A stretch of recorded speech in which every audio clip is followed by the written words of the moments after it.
Hey guys, this is Miss Escurel. I am coming to you live from my bedroom.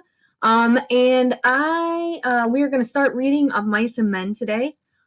So this is chapter 1, and I'm going to have it up on my screen here, so you can read along with me. I will try to leave my face up in the screen in case you want it there. I'm just afraid it's going to get in the way. Let me try to move this around real quick. Maybe it'll be better. There we go. I'll make this a little smaller. Okay, so we're going to read. You can follow along with me on the page. And here we go. A few miles south of Soledad, the Salinas River drops in close to the hillside bank and runs deep and green. The water is warm too, for it has slipped twinkling over the yellow sands in the sunlight before reaching the narrow pool. On one side of the river, the golden foothill slopes curve up to the strong and rocky Gavilan Mountains, but on the valley side the water is lined with trees, willows fresh and green with every spring, carrying in their lower leaf junctures the debris of the winter's flooding, and sycamores with mottled white recumbent limbs and branches that arch over the pool. On the sandy bank under the trees, the leaves lie deep and so crisp that a lizard makes a great skittering if he runs among them. Rabbits come out of the brush to sit on the sand in the evening, and the damp flats are covered with the night tracks of coons, and with the spread pegs of dogs from the ranches, and with the split wedge tracks of the deer that come to drink in the dark. There is a path through the willows and among the sycamores, a path beaten hard by boys coming down from the ranches to swim in the deep pool, and beaten hard by tramps who come wearily down from the highway in the evening to jungle up near the water. So tramps here does not mean like loose women. Tramps is what they would call people who traveled from place to place, usually men. I guess you could think of them as hobos or bums, and they would go and they would sleep down by the river. And that's what it means to jungle up near the water. It means to kind of make camp for the night. In front of the low horizontal limb of a giant sycamore, there is an ash pile made by many fires, and the limb is worn smooth by men who have sat on it. Evening of a hot day started the little wind to moving among the leaves. The shade climbed up the hills toward the top. On the sandbanks the rabbits sat as quietly as little gray sculptured stones, and then from the direction of the state highway came the sound of footsteps on crisp sycamore leaves. The rabbits hurried noiselessly for cover. A stilted heron labored up into the air and pounded down the river. For a moment the place was lifeless, and then two men emerged from the path and came into the opening by the green pool. They had walked in single file down the path, and even in the open one stayed behind the other. Both were dressed in denim trousers and denim coats with brass buttons. Both wore black, shapeless hats, and both carried tight blanket rolls slung over their shoulders. The first man was small and quick, dark of face, with restless eyes and sharp, strong features. Every part of him was defined: small, strong hands, slender arms, a thin and bony nose. Behind him walked his opposite, a huge man, shapeless of face, with large, pale eyes and wide, sloping shoulders, and he walked heavily, dragging his feet a little, the way a bear drags his paws. His arms did not swing at his sides, but hung loosely. So these two men, if you haven't guessed, are Lenny and George, George being the small one, and Lenny being the large man. The first man stopped short in the clearing, and the follower nearly ran him over. He took off his hat and wiped the sweatband with his forefinger, and snapped the moisture off. His huge companion dropped his blankets and flung himself down and drank from the surface of the green pool, drank with long gulps, snorting into the water like a horse. The small man stepped nervously beside him. "Lenny," he said sharply. "Lenny, for God's sakes, don't drink so much." Lenny continued to snore into the pool. The small man leaned over and shook him by the shoulder. "Lenny, you gonna be sick like you was last night." Lenny dipped his whole head under, hat and all, and then he sat up on the bank, and his hat dripped down his blue coat and ran down his back. "That's good," he said. "You drink some, George. You take a good big drink." He smiled happily. George unslung his bindle and dropped it gently on the bank. "I ain't sure it's good water," he said. "Looks kind of scummy." Lenny dabbled his big paw in the water and wiggled his fingers so the water arose in little splashes. Rings widened across the pool to the other side and came back again. Lenny watched them go. Look, George, look what I've done. George knelt beside the pool and drank from his hand with quick scoops. Tastes all right, he admitted. Don't really seem to be running, though. You never ought to drink water when it ain't running, Lenny, he said hopelessly. You'd drink out of a gutter if he was thirsty. He threw a scoop of water into his face and rubbed it about with his hand, under his chin and around the back of his neck. Then he replaced his hat, pushed himself back from the river, drew up his knees, and embraced them. Lenny, who had been watching, imitated George exactly. He pushed himself back, drew up his knees, embraced them, and looked over to George to see whether he had done it just right. He pulled his hat down a little more over his eyes, the way George's hat was. George stared morosely at the water. The rims of his eyes were red with sun glare. He said angrily, We could have just as well rode clear of the ranch if that bastard bus driver knew what he was talking about. Just a little stretch down the highway, he says. Just a little stretch. Goddamn 4 miles. That's what it was. Didn't want to stop at the ranch gate, that's what. Too goddamn lazy to pull up. Wonder he isn't too goddamn good to stop in Soledad at all. Kicks us out and says, just a little stretch down the road. I bet it was more than 4 miles. Damn hot day. So apparently the bus driver said, oh, it's just down there. You guys can get off here. And here they are 4 miles later trying to get to this ranch where they're supposed to be working. Lenny looked timidly over to him. George? Yeah, what you want? Where are we going, George? The little man jerked down the brim of his hat and scowled over at Lenny. So you forgot that already, did you? I gotta tell you again, do I? Jesus Christ, you're a crazy bastard. I forgot, Lenny said softly. I try not to forget. Honest to God I did, George. Okay, I'll tell you again. I ain't got nothing to do. Might as well just tell you. Just might as well spend all my time telling you things and then you forget them and I tell you again. I tried and tried, said Lenny, but it didn't do no good. I remember about the rabbits, George. The hell with the rabbits. That's all you ever can remember is them rabbits. Okay, now you listen, and this time you gotta remember so we don't get in no trouble. Remember sitting in that gutter on Howard Street and watching that blackboard? Lenny's face broke into a delighted smile. Why, sure, George. I remember that, but what did we do then? I remember some girls come by, and you says, the hell with what I says. You remember about us going into Murray and Reddy's and they give us work cards and bus tickets. Oh, sure, George. I remember that now. His hands went quickly into his side coat pockets, and he said gently, George, I ain't got mine. I must have lost it. He looked down at the ground in despair. You never had none, you crazy bastard. I got both of them here. Think I'd let you carry your own work card? Okay, so the work card says they would go into these places that would say, okay, this ranch needs work or this ranch needs work. Here's a card. Get on this bus and go there. So that's what he's talking about. And George is like, there's no way I'm letting you carry your own because you will lose it. Lenny grinned with relief. I thought I put it in my side pocket. His hand went into the pocket again. George looked sharply at him. What'd you take out of that pocket? Ain't a thing in my pocket, Lenny said cleverly. I know there ain't. You got it in your hand.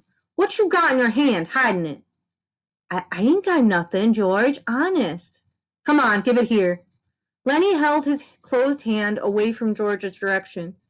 It's only a mouse, George. A mouse? A live mouse? Just a dead mouse, George. I didn't kill it, honest. I found it dead. Give it here, said George. Let me have it, George. Give it here. Lenny's closed hand slowly obeyed. George took the mouse and threw it across the pool to the other side among the brush. What you want of a dead mouse, anyways? I could pet it with my thumb while we walked along, said Lenny. Well, you ain't petting no mouse while you walk with me. You remember where we're going now? Lenny looked startled and then in embarrassment hid his face against his knees. I forgot again. Jesus Christ, George said resignedly. Well, look, we're going to work our ranch like the one we come from up north. Okay, so just so you know, Lenny has a thing about small, soft animals. He's kind of like OCD about it. He just likes to touch their softness and pet their fur. George doesn't want him to have it because, like, dead animals carry diseases, and he doesn't want him to carry around a dead mouse. Okay. Well, you ain't petting no mice while you walk with me. You remember where we're going now? Lenny looked startled and then in embarrassment hid his face against his knees. I forgot again. Jesus Christ, George said resignedly. Well, look, we're going to work on a ranch like the one we come from up north. Up north? In Weed. So that's the town that they were working in, just so you know. That's the name of it, not something else. Oh, sure, I remember in Weed. That ranch we're going to is right down there about a quarter of a mile. We're going to go in and see the boss. Now look, I'll give him the work tickets, but you ain't going to say a word. You just stay in there and don't say nothing. If he finds out what a crazy bastard you are, we won't get no job. But if he sees your work before he hears you talk, we're set. You got that? Sure, George. Sure, I got it. Okay, now, when we go in to see the boss, what you gonna do? I, Lenny thought. His face grew tight with thought. I ain't gonna say nothing. Just gonna stand there. Good boy, that's swell. You say that over 2-3 times so you're sure you won't forget it. Lenny droned to himself softly. I ain't gonna say nothing. I ain't gonna say nothing. I ain't gonna say nothing. So, Lenny can't remember things if you didn't figure that out already. And but he's a really strong guy, so he can do the work of like 3 or 4 men. And so that's why George is like, let him see how good of a worker you are, so he gives us the job. If he hears you talk first, then we're not going to get it. Okay, said George, and you ain't gonna do no bad things like you done in Weed, neither. Lenny looked puzzled. Like I done in Weed? Oh, so you forgot that too, did you? Well, I ain't gonna remind you, fear you do it again.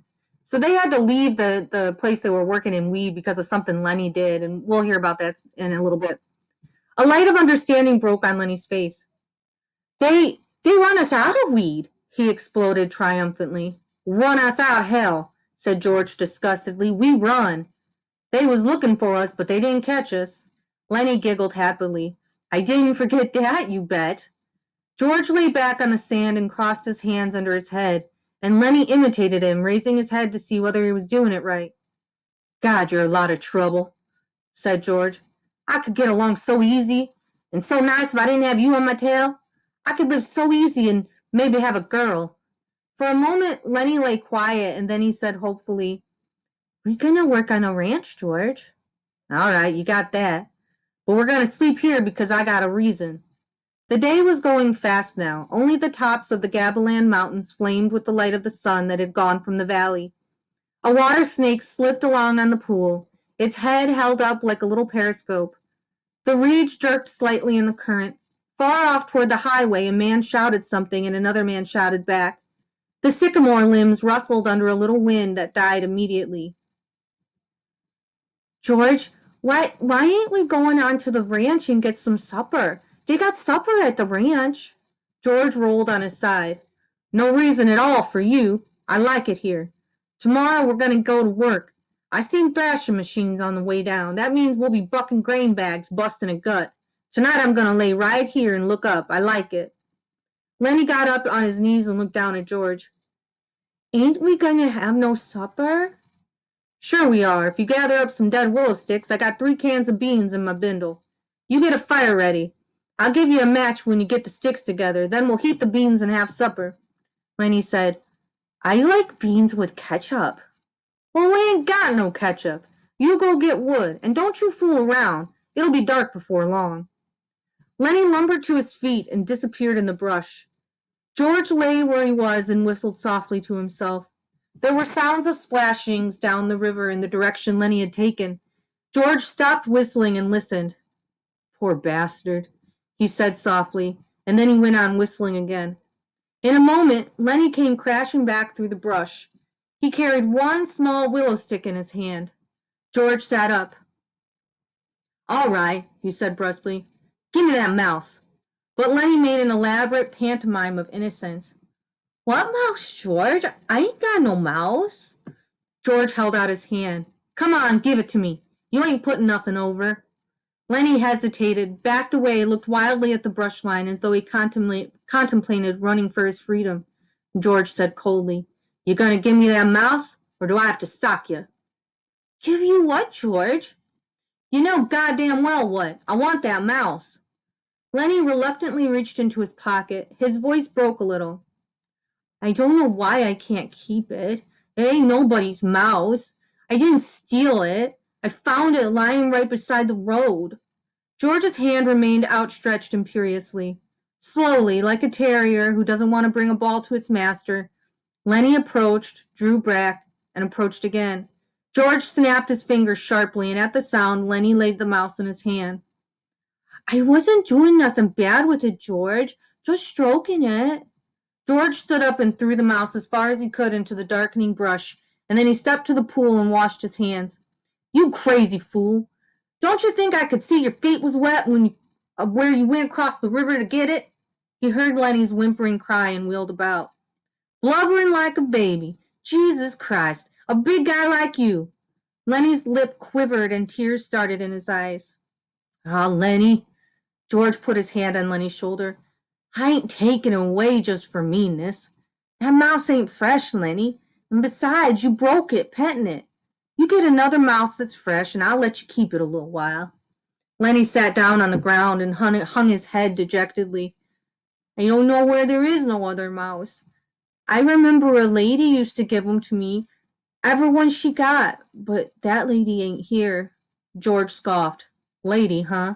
Don't even remember who that lady was.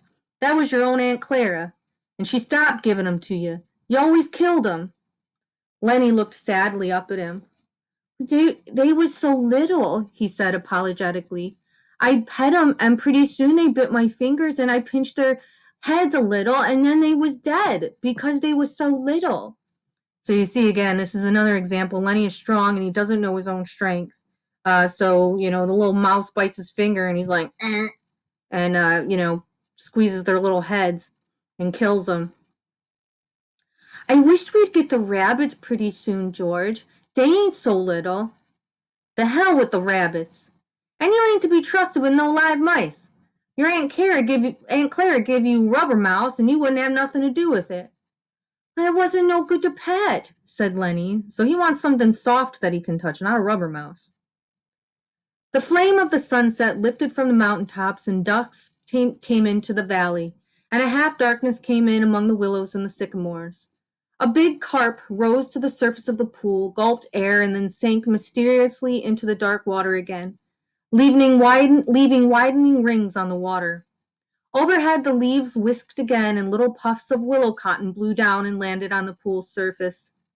You gonna get that wood? George demanded. There's plenty right up against the back of that sycamore. Floodwater wood. Now you go get it. Lenny went behind the tree and brought out a litter of dried leaves and twigs. He threw them in a heap on the old ash pile and went back for more and more. It was almost night now. A dove's wings whistled over the water. George walked to the fire pile and lighted the dry leaves. The flame cracked up among the twigs and fell to work. George undid his bindle and brought out 3 cans of beans. He stood them about the fire, close in against the blaze, but not quite touching the flame. There's enough beans here for 4 men, George said. Lenny watched him from over the fire. He said patiently, I like 'em with ketchup.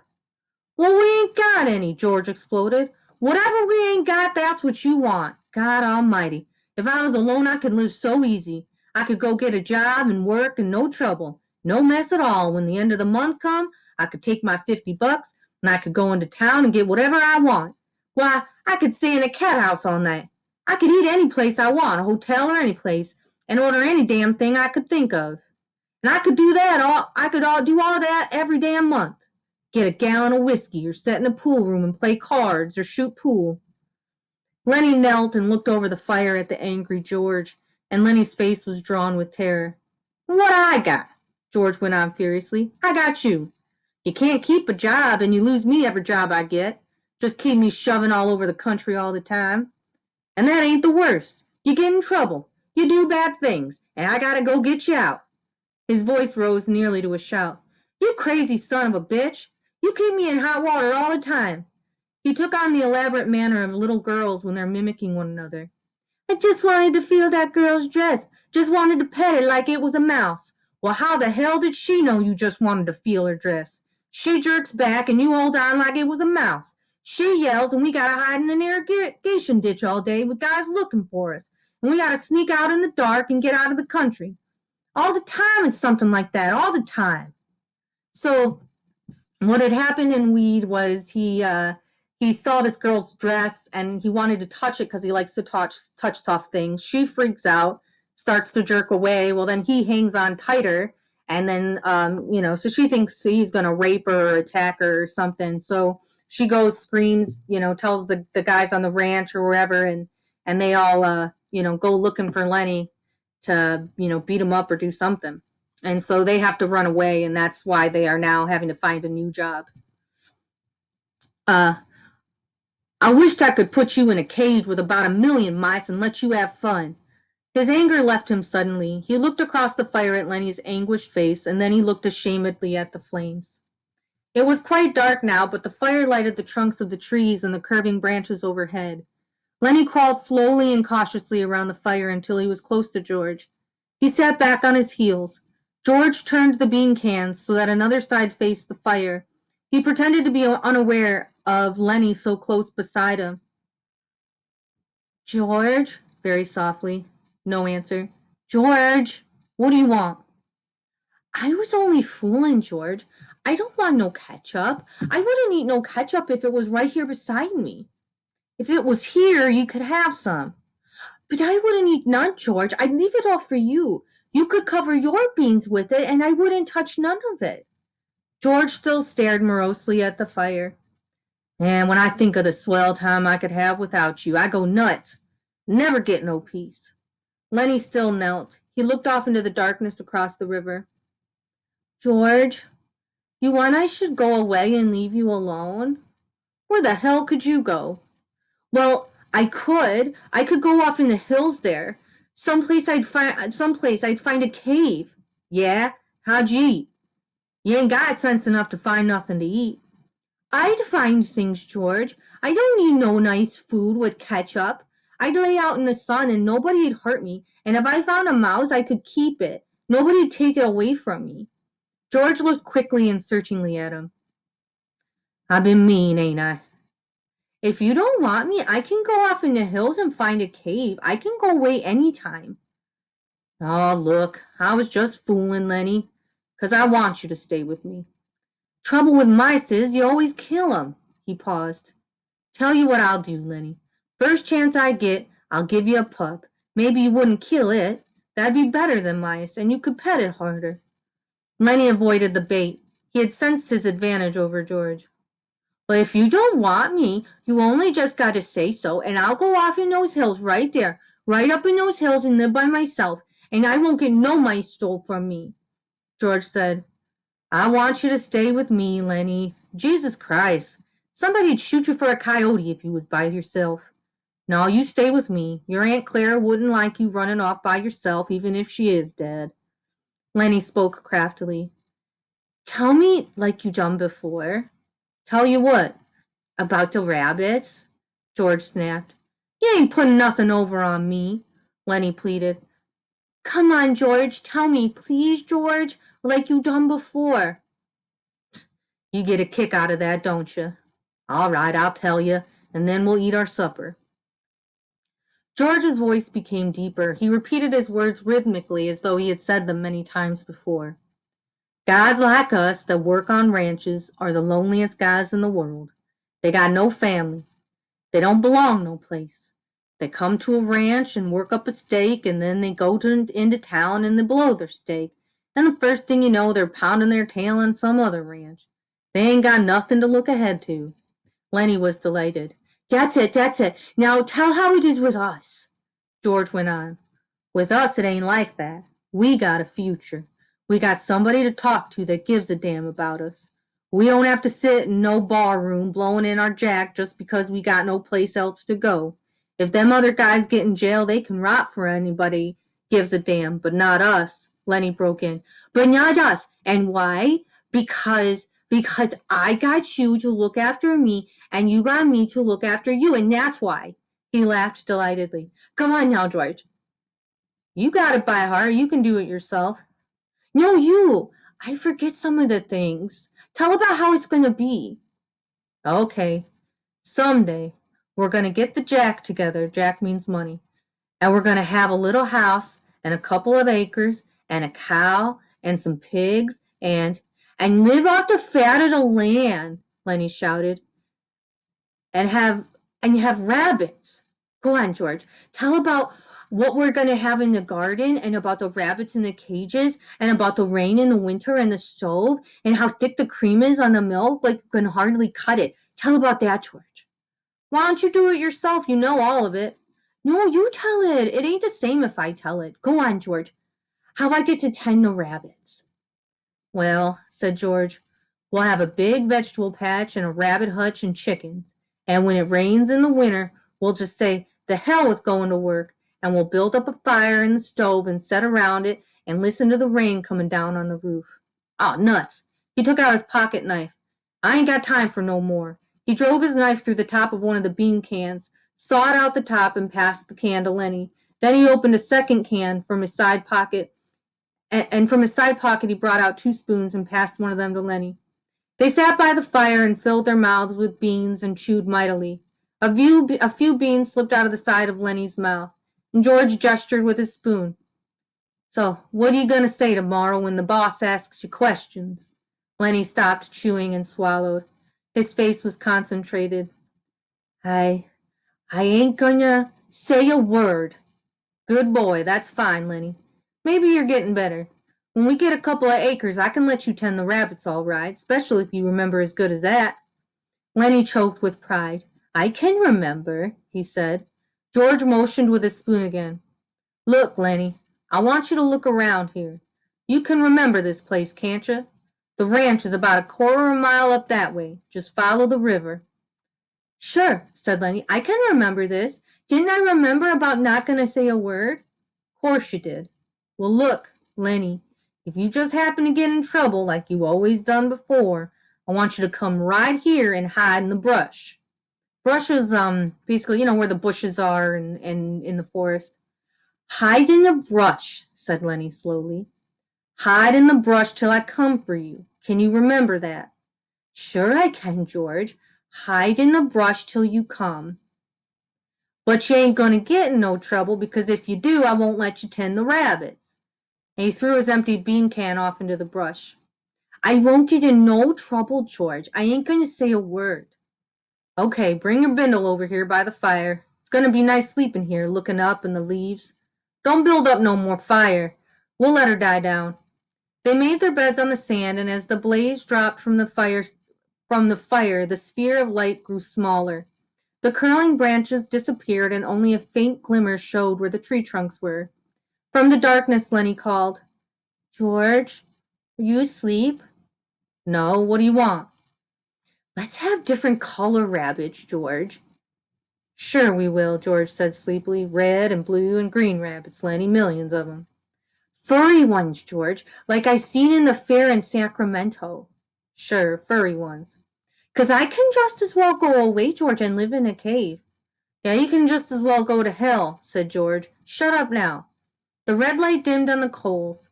Up the hill from the river, a coyote yammered, and a dog answered from the other side of the stream, and the sycamore leaves whispered in a little night breeze. Okay, so that's the end of chapter 1. And so we've met George and Lenny. We can see their relationship from here. So I'm going to have some questions for you to answer about this, and then we can talk about it. Okay, hope you enjoyed it, and we will move on to chapter 2 in a little while. Okie doke, bye. Okay, how do I turn this off? How do I stop recording?